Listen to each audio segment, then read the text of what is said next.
Estudo bíblico, 1 Coríntios 8. Carnes dos ídolos, questão de amor ao teu irmão.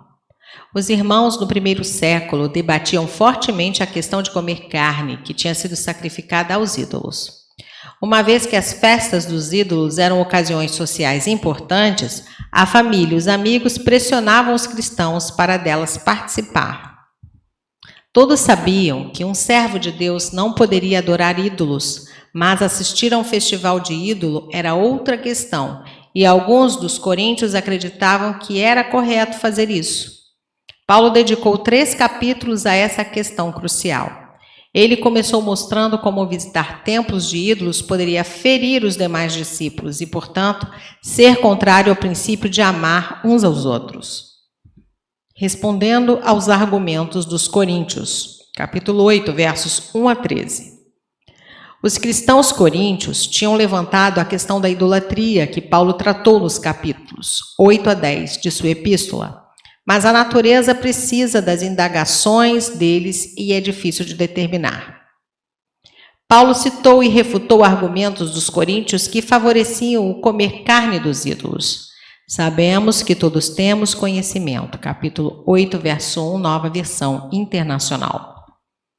Os coríntios se orgulhavam do conhecimento e da sabedoria que possuíam, capítulos 1 a 4. Paulo respondeu que o amor supera o conhecimento, porque enquanto este ensoberbece, o amor edifica. Aparentemente, a conduta de alguns coríntios não estava sendo pautada pelo amor, capítulo 13, e sim pelo orgulho pessoal.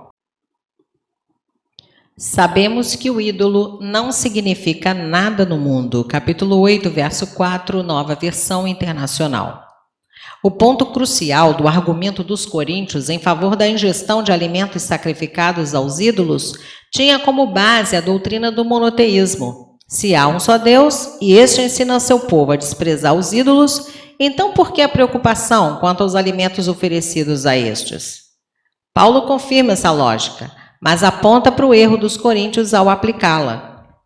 Ao ingerir alimento oferecido aos ídolos, a consciência de muitos fica contaminada e acabam envolvendo-se com a idolatria devido à falta de entendimento adequado. Finalmente, eles diziam que a comida era indiferente para Deus, verso 8. Eles estavam insistindo no seu direito de comer o que lhes agradasse. Mas Paulo afirmou que o amor e não a liberdade deve guiar nossa conduta. O perigo era que o irmão fraco, induzido pelo exemplo do irmão forte, entrasse no templo e realmente adorasse o ídolo. Dessa forma, esse abuso dos direitos por parte do irmão forte era capaz de levar outro irmão a pecar, versos 11 e 12. Ser culpado de destruir o irmão por quem Cristo morreu é um assunto bem sério. Comer carne num templo pagão era algo que hoje equivale a comer num restaurante, mas com o agravante de que muitos consideravam tais refeições como um ato de idolatria, e isso escandalizava a muitos. Muitos comiam sem, no entanto, participarem do ato de adoração que ocorria ali.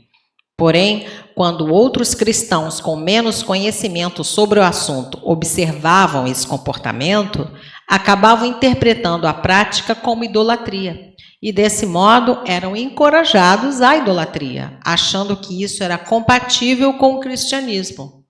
O verso 13 lança o fundamento para o princípio do amor. O cristão deve procurar os interesses dos outros acima do seu próprio bem-estar.